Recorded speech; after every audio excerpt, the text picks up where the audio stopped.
bottom left. Okay, here's another overview on one of our rifles. This one is a Sako TRG 42 in the 3-threat Lapua. This rifle we've done quite a few mods with. Shot really well, I've got to say. It was a great rifle. It was one that I chose out of what it was in the way of its ability to what I could turn it into.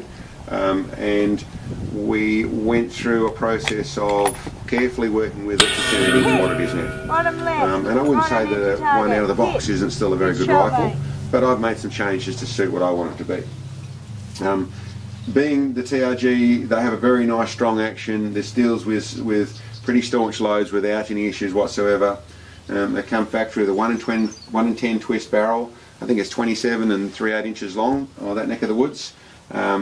And has worked really well. We run the 300 grain burger through it and run the 250. We've done some other bits and pieces, but largely it's the 300 grain burger we do most of our precision work with. I'll go from the front of the rifle to the back. Up the front here I've run various muzzle brakes. I did a lot of muzzle brake research with this rifle. If I was running what I'd recommend for someone, I'd have my 4-port, one of my 4-port large muzzle brakes on here. As you see, it's only a 3-port. But if you look closely, you'll see it's actually quite custom. I've got this one with angled ports, and I'm still doing development work with it. All of the straight muzzle brakes I've had have shot well, haven't really changed much in the way of anything, I should say, in the way of precision. It's really more me doing development work, messing around. It's one that I do mess around the front with. It's got a fair bit of thump if you don't get it right, so it's one I have done a fair bit of work with. Come back down the rifle, it is just the TRG bipod, got it originally with it. I have made one modification to this. It still clips on this way. It clips into, they actually have an aluminium chassis inside there, but it still clips on the same. I've made this mod to the front here where I've put a lockdown point on here so that locks down your bipod and stops it from canting, so you can set it up and start shooting. That's the mod I've done there. Another mod I've done to it, which is invisible now. Those people who know us and know what we've been doing and seen this rifle, now I used to have some round barrels essentially under here. There were a couple of blocks of steel under here, which I ran under there in the early days of making this rifle shoot better. More weight is good, but actually put some weight forward on it. It still has that weight inside there, it's just invisible, it's inside here now. As I mentioned, this has an aluminium chassis inside here, and the way these rifles go together is they have this funny plastic composite stuff that is just really a cover that goes outside here. And down the back here is the same. It has this same composite stuff. It clips on. It actually has a couple of bolts that clamps it together into the back of the aluminium chassis here, but has this composite side of things at the back here. And what I've done through there is I've run weight in the front inside here, and I've also got weight in the back here. In the early days, I've done bits and pieces with this stock, all sorts of messing around down the buttstock side of things. I now have made up these plates. It retains all this, another heavy bar down the bottom here, but it is the bag rider. Works really nicely, works well with our adjustable bag base. Down the back here, the buttstock, all adjustable. It is factory, that is just the factory Sako piece on there. I think we got the later one, the early one was a little more rigid, but that works nice. Up the top here of the buttstock, I've got this little bar that goes through here, which actually it's just me developing, testing things. There's a straight line of strength that goes from touching the back of the aluminium chassis right through to the shoulder. So it is a straight push. There's no flex able to happen through the bottom here. And on the actual buttstock side of things, a little bit scruffy. That's actually formed rubber that I've made in here on top of a plastic cheek riser, all set up with a nice curve so it runs away from your face when it actually recoils.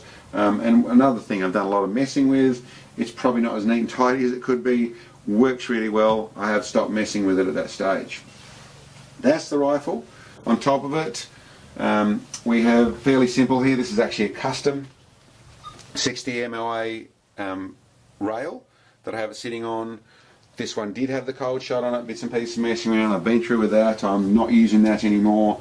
I've actually gone with, this is an ERA-TAC, adjustable base. These ones, I explained in a video not that long ago, have a 0 to 70 MOA adjustment. They have these both here and here are lockdown studs, so you undo these big studs, which is splits one side of the base to the other, and then you adjust the cam here, whether it's 10, 20, 30, 40 or whatever it is, up to 70, and then you lock these two screws down. So a very rigid way of having an adjustable base. That's what's on there at the moment, and it's cradling, nice big rings cradling the flagship of the NightForce breed, the Beast. Really love the scope. I wanted to have the features of being able to rotate once for 60 minutes, twice for 120 minutes is a really nice feature. The windage side of things, I modified this one because they have a lock stop that stops from going past one rotation. I've modified it so it does go past one rotation, but a really great scope. It is first focal plane, which isn't my favourite, and I suppose in the dream world, or if I had my wishes, I would get exactly this scope in a second focal plane. But in the nature of how I'm using it, and with the extended shooting, I'm not using holdover with this, so I'm using the Charlie Track system on the front here, means that I can then use the first focal plane side of things. I'm not trying to use holdover. One thing I'd say is the reticle gets a tiny bit thick when I go to full power. I normally don't. For most of my shooting out even up to 3,000 yards, I'm only running in 15 power, so in the way of the zoom side of things. So that's something that is very much really nice to work with. I think that's about it. That's the scope. We've on the back here, we've got our normal stuff of, I've got one of the US Optics anti-cant units, so that just flips out the side there, so I can actually check the cant side of it. The actual trigger is factory, haven't messed with it apart from adjusting it. It's down at 1.1 pounds. Everything else is factory as it was, including the magazine that's in here. This is, they have a nice little 5-round magazine. The only thing with the Sako is I can't run my full length bullets, so my long precision 300 grain bullets loaded out to 10 thou from the lands, I can't run on the magazine.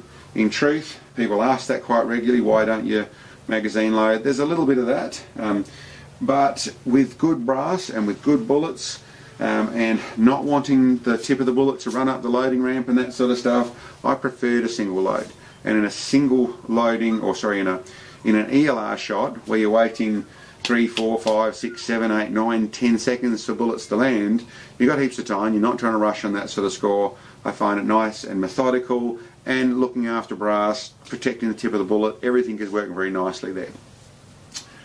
I think the rest of it, it's sort of proof in the pudding. Like I said, we've shot it out to the beyond 2 miles, we're shooting out to the 4,000 yards, or just about there. I think it was 3,958 or something like that, so up in that neck of the woods. Didn't really give it a fair crack. It was a rush at the end of the season, but still just missing. It was performing really, really well, so super happy with it. I suppose the last details on a Sako, I put weight in both the back and the front of the rifle. The one thing I would say, whether people like the mods or not is their cup of tea. To me, the factory stock was too light for the likes of a big calibre like the 338. I've forgotten what the factory weight was, but my dressed weight now is 22 pounds.